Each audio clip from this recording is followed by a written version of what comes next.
தமிழ்நாட்டில் மொத்தமுள்ள 234 தொகுதிகளில் கூட்டணி கட்சிகளுக்கு ஒதுக்கியதை தவிர்த்து 121 தொகுதிகளா திமுகவும் அதிமுகவும் நேருக்கு நேர் மோதுறாங்க. சென்னைக்கு முதல் கொங்கு மண்டலம் வர, தென் தமிழகம் முதல் வட தமிழகம் வர பல முக்கிய தொகுதிகளில் இந்த இரு கட்சிகளுக்குள்ள கடும் போட்டி நிலவும்னு எதிர்பார்க்கப்படுது. சென்னை மண்டலத்தை எடுத்துக்கிட்டோம்னா கொளத்தூர் தொகுதியில முதலமைச்சர் மு.க. ஸ்டாலினுக்கு எதிராக அதிமுக சார்பில் சந்தான கிருஷ்ணன் போட்டியிடுறாரு. அடுத்ததா சேப்பாக்கம் திருவல்லிக்கேணி தொகுதியில உதயநிதி ஸ்டாலினுக்கு எதிராக ஆதி ராஜாராம் களமிறங்கி இருக்கிறாரு.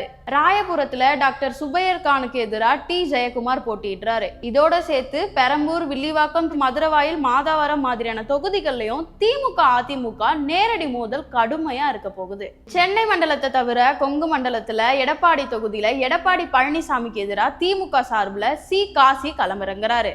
கோவை தெற்கு தொகுதியில திமுக செந்தில் பாலாஜிக்கு எதிராக அதிமுகவுல அம்மன் அர்ஜுனன் போட்டியிடுறாரு.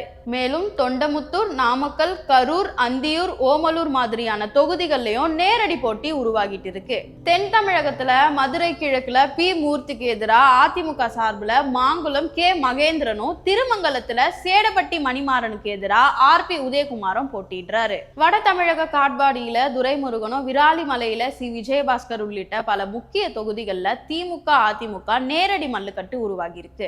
மொத்தத்துல இந்த தேர்தல்ல 121 தொகுதிகள்ல திமுகவும் அதிமுகவும் நேருக்கு நேர் மோதுவதால பல இடங்கள்ல கடும் போட்டி நிலவி வரும் நிலையில தேர்தல் பிரச்சாரங்கள்ல டிவிகே தலைவரான விஜய் இப்ப நடக்கிற போட்டி டிவிகேக்கும் திமுகவுக்கும் தான், அதிமுக களத்திலேயே இல்லைன்னு சொல்லிட்டு வந்துட்டு இருக்காரு. ஆனா தரையில நடக்கிற அரசியல் நிலையை பார்த்தா பல முக்கிய தொகுதிகள்ல திமுகவும் அதிமுகவும் தான் நேருக்கு நேர் மோதிக்கிட்டு இருக்காங்க. அதனால இப்ப இருக்கிற தேர்தல் சூழ்நிலையை பார்க்கும்போது முக்கிய போட்டி இன்னும் திமுக விசஸ் அதிமுக தான்.